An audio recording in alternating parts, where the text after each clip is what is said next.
The Chosen is an incredibly popular show about the life of Jesus. It came to notoriety because the producers raised over $100 million in crowdfunding to make the show. But there's one really interesting thing that the show gets wrong. You see, in order to promote the idea that the Gospels were written by eyewitnesses, the show creates a world where lots of people were reading and writing. But is that true to history? To talk about it, I'm joined by biblical scholar Dr. Kipp Davis. But what does the Lord say in the law of Moses about justice and vengeance? Vengeance is mine. Yes, very good. Very good. Boys, pay attention. She doesn't even go to Torah class, huh? Yeah, Jesus is talking to some children. They're from a lower class background. As far as we know, if anybody went to Torah class, it was fairly high-ranking young men by this time, probably, teenagers who were training to be rabbis. And there was no organized Torah class either, right? Because I think this is the impression being provided here is that there's like an organized school system and a curriculum in place where people are taught to read, and that's just not the situation at all. The way that people learned how to read the Torah in Roman Palestine was to attach themselves to a rabbi, to become a student or a pupil, and not even all of them learned how to read. You had to be enormously dedicated and disciplined. For most people, their experience with scripture was not through reading; it was through hearing it being read, and then expounded. So yeah, these kids are not sitting around learning how to read the Torah. None of them are.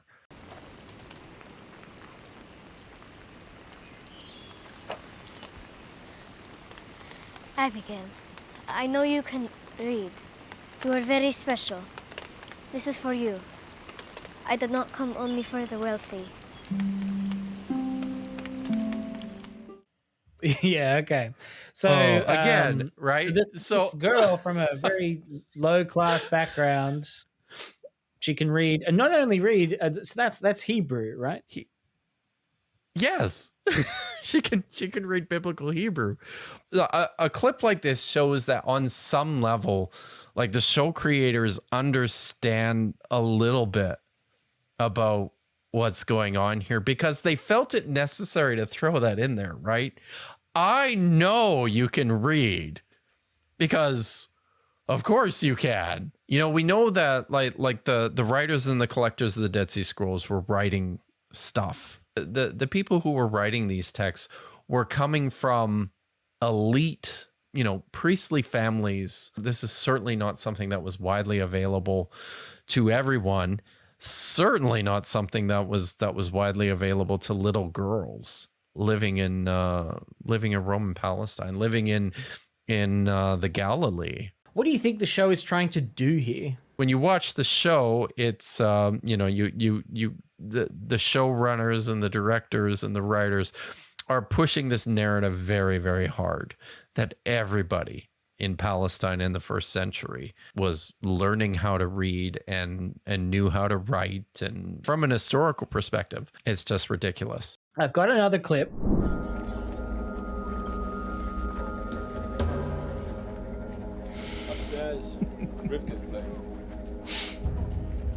So Kipp, what's wrong with this picture? There's no graffiti in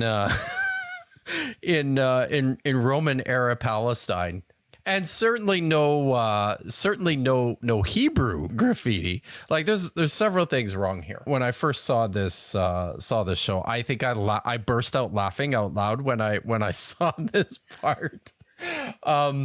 Because this is ridiculous. While we're confident that people were speaking Hebrew in first century Palestine, we're not especially confident on how much it was a part of the vernacular. right? Like of the common everyday language. For most Jewish people, they were speaking Aramaic and they were speaking Greek. So to see right away that someone has written a messianic anti-Roman message in what looks like fairly typical biblical Hebrew, yeah, that probably wasn't a thing. It's probably a good time to look at some actual statistics. It's really interesting that the show portrays all these people as reading and writing, because that seems unlikely. So let's take a look at some actual stats.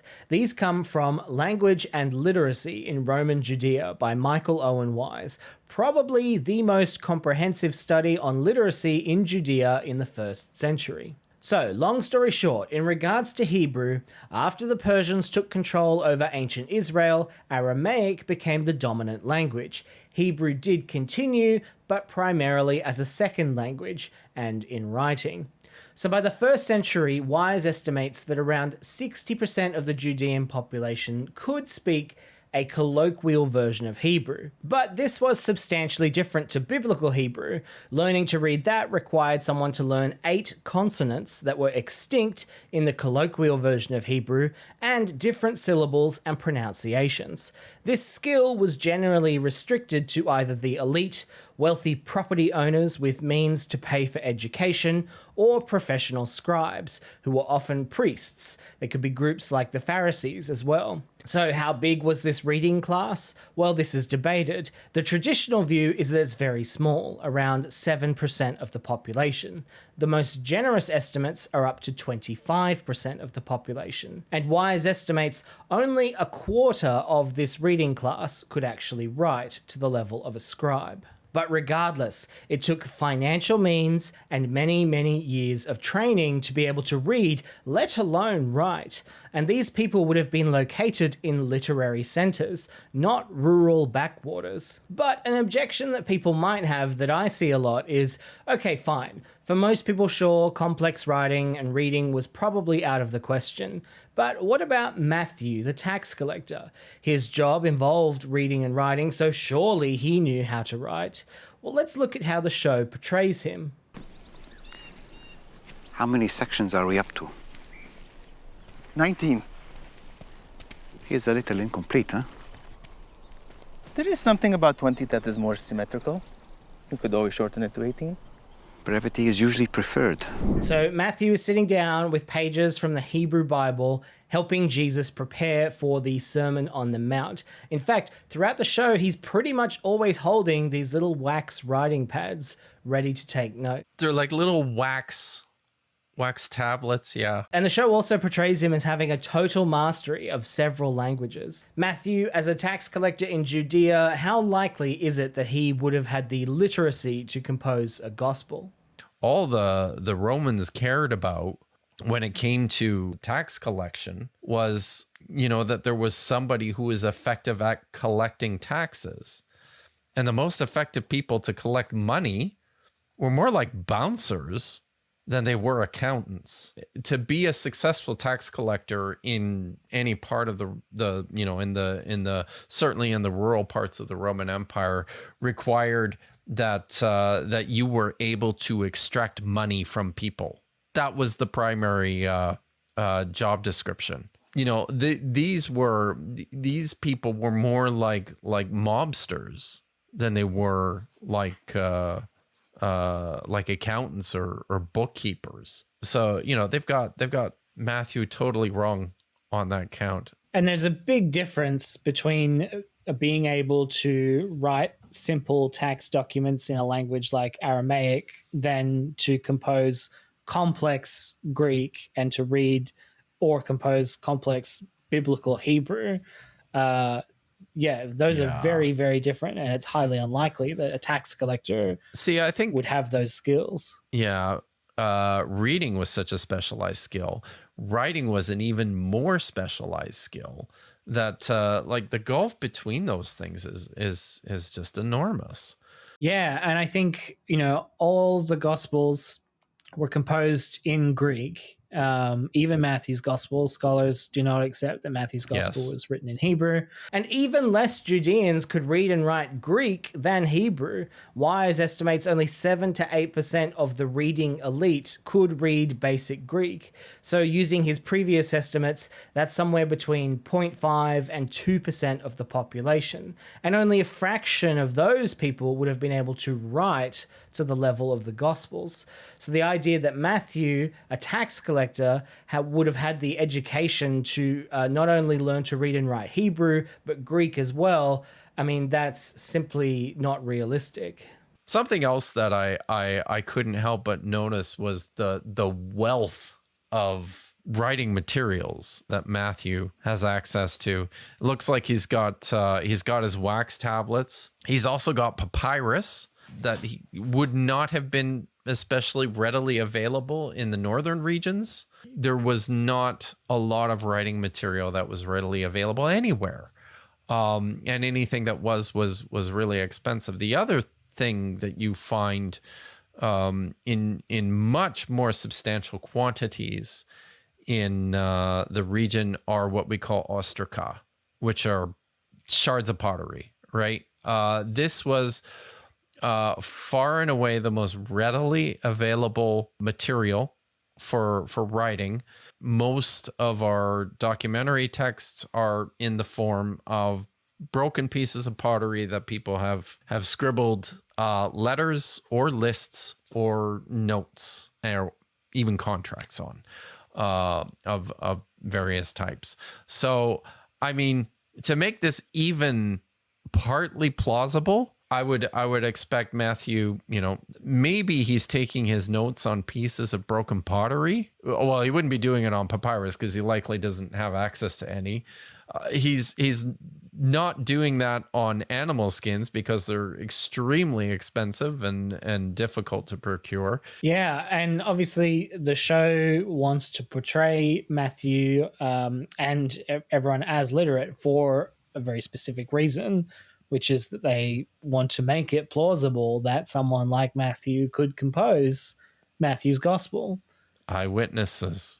There's some real interesting moments, in the when Jesus and his disciples end up in Jerusalem, when they go to the pool of Siloam. It's not just Matthew, but John also has the two of them. They're like running around with their wax tablets, making sure they're interviewing people and recording information. And it's very important to these people to establish a world of eyewitnesses and to establish a world of accurate testimony.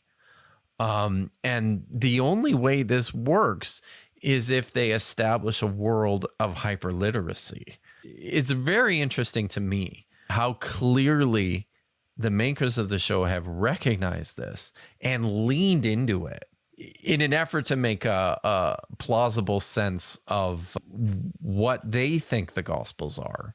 I mean, we have a good example of someone from the time and the period who wrote in Greek and who also was trained he knew Aramaic. He grew up speaking Aramaic, but was also trained in Hebrew.